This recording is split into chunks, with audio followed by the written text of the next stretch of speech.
semuanya harus peduli dengan kondisi bangsa hari ini. Semua mahasiswa harus melek dengan apa yang terjadi hari ini, karena kondisi hari ini akan menentukan bagaimana Indonesia ke depannya.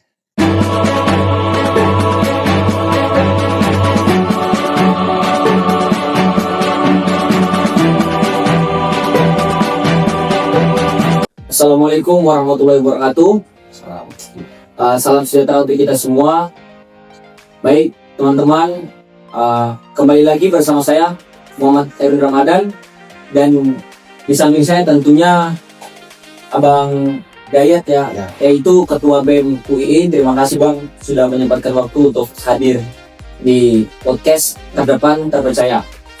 Kali ini kita akan membahas terkait kondisi mahasiswa dan eskalasi gerakan mahasiswa.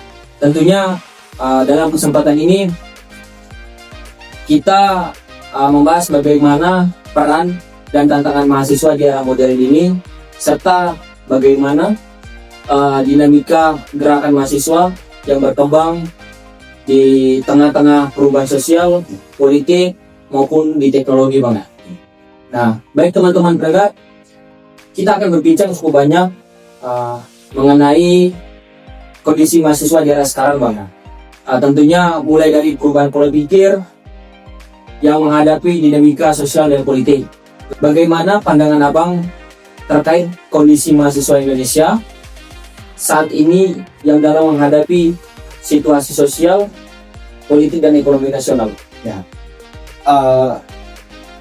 Sebelumnya terima kasih ya Mas sudah mengundang saya untuk banyak bisa berbagi hari ini. Dan kalau misalnya kita melihat kondisi mahasiswa hari ini, sebenarnya bisa dibilang terdapat sebuah degradasi mahasiswa hari ini dengan mahasiswa beberapa tahun lalu. Kita bisa melihat mahasiswa hari ini bisa dibilang cukup pragmatis dengan kebiasaannya hari ini. Mahasiswa sering dianggap sebagai kelompok hedonis, kalangan anak muda yang hedon, dan ya itu cukup mendegradasi citra mahasiswa sebagai agen keuangan, kemudian sosial kontrol dan sebagainya. Dan ya itulah yang menjadi tantangan mahasiswa hari ini, bagaimana kelompok-kelompok mahasiswa hari ini masih tetap menjalankan peran fungsinya. Kelompok-kelompok mahasiswa hari ini masih terus bersuara, dan ya kita juga tidak munafik ya. Jadi kita berani untuk mengatakan bahwa tidak semua mahasiswa hari ini kritis, tidak semua mahasiswa hari ini kemudian peduli dengan kondisi bangsa. Namun ya bisa dikatakan ini sebagai fardhu kifayah itu maksudnya ketika sebagian orang ataupun sekelompok orang sudah melaksanakannya, maka kewajiban sudah gugur. Ya, tapi tentunya itu juga tidak diharapkan juga sebenarnya. Kita mengharapkan bahwa semuanya harus peduli dengan kondisi bangsa hari ini. Semua mahasiswa harus melek dengan apa yang terjadi hari ini, karena kondisi hari ini akan menentukan bagaimana Indonesia ke depannya. Ketika hari ini Indonesia sudah bisa dianggap krisis, hancur, pendidikan mahal, pekerjaan susah dan lain sebagainya, itu pasti akan berpengaruh kepada kondisi-kondisi yang terjadi di masa akan datang. Makanya mahasiswa hari ini ya tidak salah ketika mereka hanya mementingkan bagaimana saya akan hidup ke depannya. Ya, tapi untuk memastikan bahwa hidupnya akan lancar, maka dia harus berusaha hari ini. Ya, betul. Dan selain dia berusaha untuk dirinya, jadi juga harus melihat bagaimana kondisi bangsa itu bisa menguntungkan dirinya dan orang lain. Nah, sebenarnya ya begitulah kondisi mahasiswa hari ini. Kita tidak bisa mengatakan bahwa kondisi mahasiswa hari ini buruk, tapi kita tidak bisa juga mengatakan bahwa kondisi mahasiswa hari ini benar-benar bagus gitu ya, penuh dengan ide dan gagasan. Tidak juga, masih banyak juga mahasiswa yang tidak peduli. Ya, dia hanya menjadi mahasiswa yang hanya sekedar duduk di kelas kemudian pulang selesai. Ya, betul. Ya, kondisi-kondisi seperti inilah yang harus sebenarnya kita telah bersama, kita harus lihat bersama dan kita kritisi bersama. Kita sebagai mahasiswa tidak hanya mengkritisi pemerintah, tapi juga mengkritisi diri kita sendiri sebagai mahasiswa.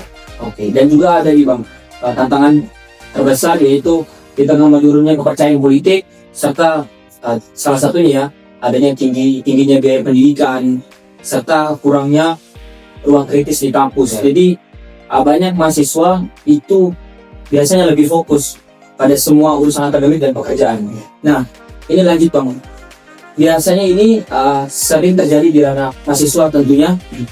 Apa faktor penyebab sehingga menurunnya eskalasi atau semangat mahasiswa, yaitu utamanya gerakan mahasiswa di Indonesia? Menurut saya sebenarnya salah satu yang kemudian mempengaruhi semangat mahasiswa hari ini untuk bergerak ya, membela kepentingan rakyat, karena dia disibukkan bagaimana dengan akademiknya ya, untuk beban akademik hari ini cukup berat, walaupun memang sebenarnya tujuan utamanya adalah untuk membentuk pola pikir mahasiswa untuk menghadapi dunia yang real gitu kan. Tapi ternyata juga ya bisa dibilang beberapa masih tidak berlangsung dengan baik gitu, tidak terlaksana dengan baik. Dan mahasiswa juga hari ini dihadapkan dengan kondisi-kondisi yang cukup terjepit ya, dimana dia dituntut untuk kemudian cepat kuliahnya cepat lulus, kemudian cepat cari kerja karena kondisi ekonomi Indonesia yang cukup menurun. Makanya anak muda hari ini dipaksa untuk bekerja untuk menghidupi keluarganya, untuk menghidupi dirinya sendiri, karena ya bisa kita lihat upah hari ini itu tidak sebanding dengan pengeluaran yang ada. Masyarakat diupah dengan gaji yang sangat kecil, sementara biaya hidup hari ini untuk hidup saja itu cukup susah. Dan kita sebagai mahasiswa pasti merasakan, kita anak kos gitu ya, merasakan hari-hari misalnya kita biasanya dulu ya tahun 2021 aku tuh makan nasi telur 8.000 7.000, sekarang 15.000 sudah ada nasi telur aja. Dan ya itu satu gambaran bahwa ekonomi Indonesia mendapat sangat terpuruk gitu. Dan itulah yang mendorong mahasiswa hari ini bagaimana dia bisa menjamin hidupnya agar dia hidup bisa lebih baik ya.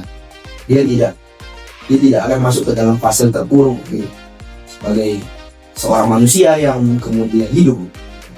Makanya mereka terkadang hanya memikirkan bagaimana hidupnya ke depan, tapi terkadang sering melupakan bagaimana kondisi bangsa, isi masyarakat di sekitarnya. Nah, ya mungkin itu pandangan subjektif saya sebagai seorang mahasiswa juga. Oke. Ya, jadi menurut pandangan abang ini, karena adanya yang pertama itu adanya depolitisasi di kampus ya, di mana ruang gerak mahasiswa ini dibatasi. Jadi yang kedua adanya tekanan ekonomi. Nah, di mana banyak mahasiswa yang sambil kuliah dan saling bekerja, adanya individualisme digital, yaitu fokus pada media sosial lah, dan aksi nyata. Nah ini Bang, dan ada yang terjadi di pergerakan mahasiswa, yaitu kurangnya solidaritas organisasi ya, sehingga gerakan itu sulit menyatu. Nah lanjut ke pertanyaan ketiga Bang, apakah gerakan mahasiswa ini masih sangat relevan untuk khususnya di era digital hari ini Bang?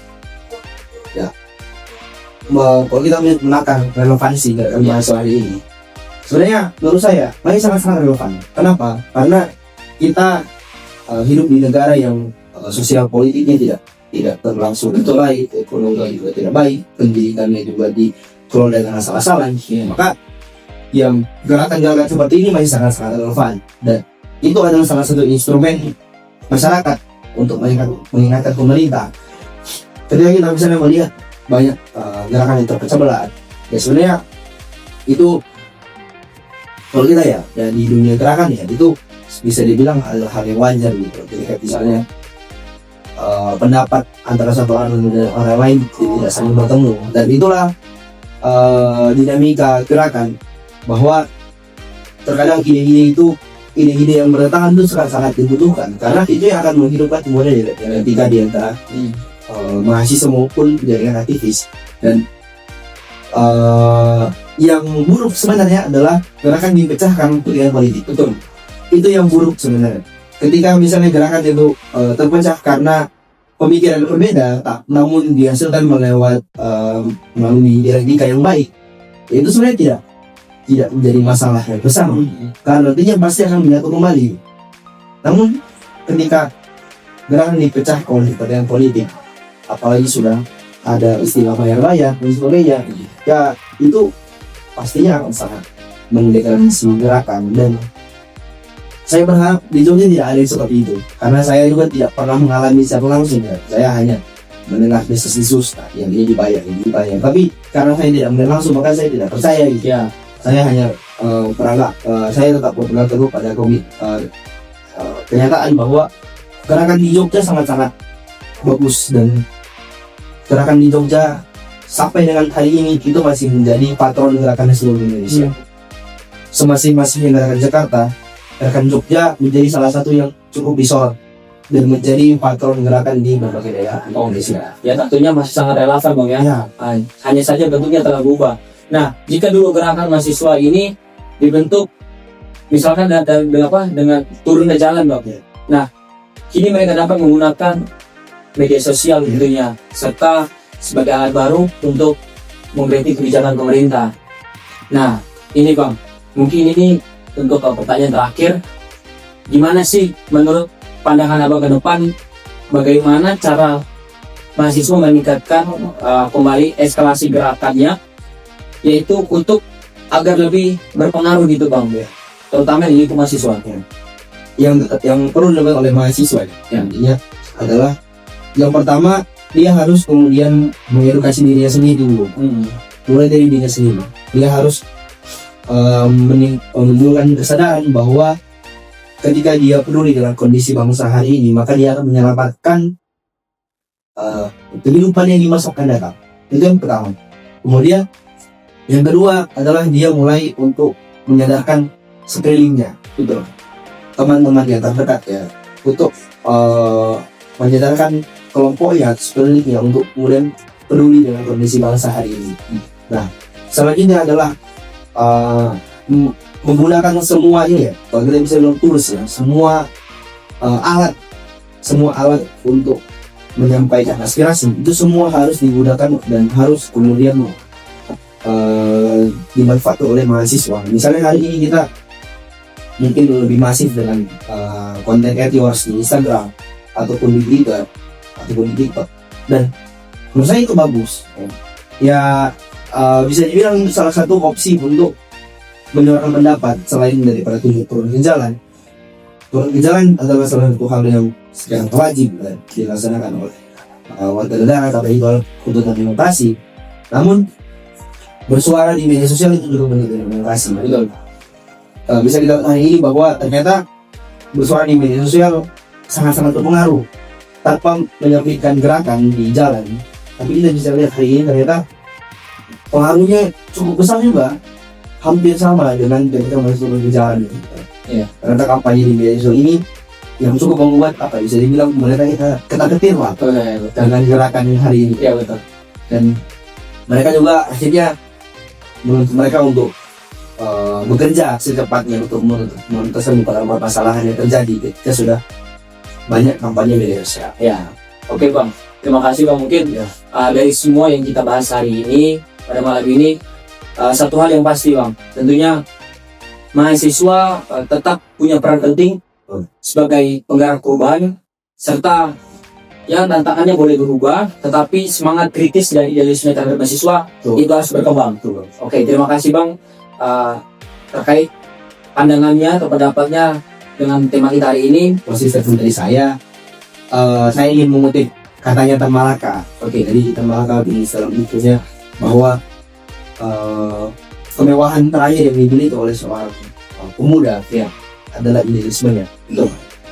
Kenapa idealisme ini menjadi kemewahan terakhir yang dimiliki oleh seorang pemuda? Karena ketika dia tidak hidup dengan idealismenya, maka semuanya akan runtuh. Dia hanya akan terjebak pada pragmatisme dan dia tidak akan pernah peduli dengan sekelilingnya ketika dia tidak punya idealisme itu sendiri. Makanya yang perlu ditanamkan oleh mahasiswa hari ini bahwa kita perlu menanamkan idealisme itu, dan idealisme itu dia tidak akan mengekang kita sebagai pribadi, melainkan itu akan menjadi dasar kita dalam melaksanakan sesuatu. Kita bisa menentukan mana yang baik dan mana yang tidak baik dari idealisme yang kita miliki, dan itu akan menjadi dasar berpikir kita, cara berpikir kita.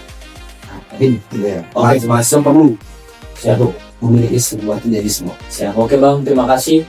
Mari teman-teman, kita harus terus belajar, bergerak, dan berkontribusi lewat cara kita masing-masing. Mungkin ini saja Bang yang dapat saya sampaikan. Sampai jumpa di episode berikutnya.